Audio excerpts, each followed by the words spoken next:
এই ডিজাইনটা এমন একটা ডিজাইন যেটা আমি অনেক দিন ধরেই করতে চাচ্ছিলাম, তো ফাইনালি আমার এটার অর্ডার চলে এসেছে। এই ডিজাইনটা আমি অনেক দিন ধরেই করতে চাচ্ছিলাম, তো ওইভাবে কেউ আসলে অর্ডার করছিল না। আশেপাশে আমার এতজন যে বিদেশ থাকেন, কিন্তু তাও কেন জানি এই কেকটা কেউ অর্ডারই করছিল না। তো ফাইনালি আমার একটা রিলেটিভ এই কেকটা আমার কাছে অর্ডার করেই ফেললো। এই অর্ডারটা পেয়ে তো আমি অনেক বেশি খুশি হয়ে যাই, কারণ এটা আমার উইশ লিস্টে থাকা একটা ডিজাইন। এরকম আসলে আমার উইশ লিস্টে অনেকগুলোই ডিজাইন আছে যেগুলো আসলে কখনোই করা হয় না, মানে ওইভাবে কেউ আসলে অর্ডার করে না, কারণ যেহেতু সবাই যার যার পছন্দ মতো ডিজাইনগুলো দিয়ে থাকে।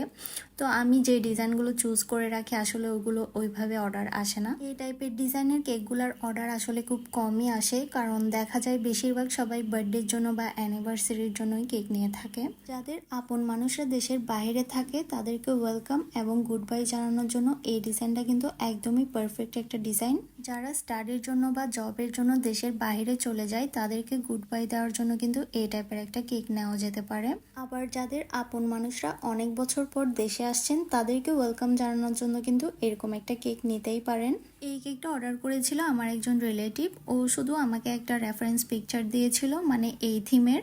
তো ডিজাইনটা আমি একদমই আমার মতো করেছিলাম। কেকটা ছিল 1 পাউন্ডের চকলেট ফ্লেভারের মধ্যে।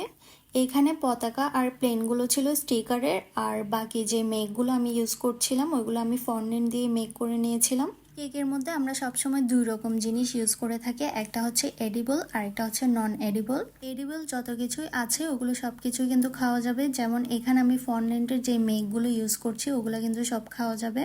আর স্টিকারগুলো হচ্ছে নন এডিবল, এগুলো খাওয়া যাবে না, এগুলো জাস্ট সুন্দরের জন্যই ইউজ করা হয়। কেকের ফুল ডিজাইন যদি ফন্ডেন্ট দিয়ে করা হয় তাহলে দেখা যায় কেকের প্রাইস অনেক বেশিই চলে আসে। তো ক্লায়েন্টরা আমাদের কাছ থেকে এরকম স্টিকার দিয়ে থিম কেকগুলো নিতে চায়, কারণ এই টাইপের স্টিকারগুলো দিয়ে কেকগুলো মেক করলে দেখা যায় প্রাইস একটু কমই পড়ে। ফন্ডেন্টের এত বেশি দাম শুনে অনেকে ভাবেন যে ফন্ডেন্ট হয়তো অনেক বেশি মজা হবে, আসলে এটা কিন্তু একদমই রং। ফন্ডেন্টের ডোটা কিন্তু সম্পূর্ণ চিনি দিয়ে তৈরি, তো এটার টেস্ট কিন্তু মিষ্টি ছাড়া আর কিছুই লাগবে না আপনাদের কাছে। ফন্ডেন্টগুলো কিন্তু হোমমেড বানানো যায়, কিন্তু এগুলো আমরা বেশিরভাগ ঝামেলার কারণে রেডিমেডই কিনে আনি, তো এগুলোর প্রাইস কিন্তু অনেক বেশি পড়ে। ফন্ডেন্টের ডোগুলো আমরা রেডিমেড কিনে এনে এরপর এগুলোতে কালার মিক্স করে বিভিন্ন থিম কেকের টপারগুলো আমরা বাসায় হ্যান্ডমেড মেক করি। এগুলো মেক করতে কিন্তু অনেক বেশি টাইম লাগে, যার কারণে কেকের প্রাইস অনেক বেশি বেড়ে যায়। কথা বলতে বলতে কিন্তু আমার কেকের ফাইনাল লুকটাও কমপ্লিট হয়ে গিয়েছে। কেকটার চারপাশে আমি কিছু সুগার পার্ল দিয়ে দিয়েছি। সুগার পার্ল দিলে কিন্তু কেকটার লুকটা একদমই কমপ্লিট মনে হয়। কেকটা দেখার পরে আমার রিলেটিভ কিন্তু কেকটা অনেক বেশি পছন্দ করেছিল। যাদের আপন মানুষরা দেশের বাইরে থাকে তাদেরকে ওয়েলকাম করার জন্য এবং যারা দেশের বাইরে চলে যাবেন তাদেরকে গুড বাই জানানোর জন্য আপনারা কিন্তু চাইলে এই টাইপের কেকগুলো নিতে পারেন। কেমন হয়েছে আমার এই কেকের ডিজাইনটা আপনারা সবাই অবশ্যই কমেন্টের মাধ্যমে জানাবেন।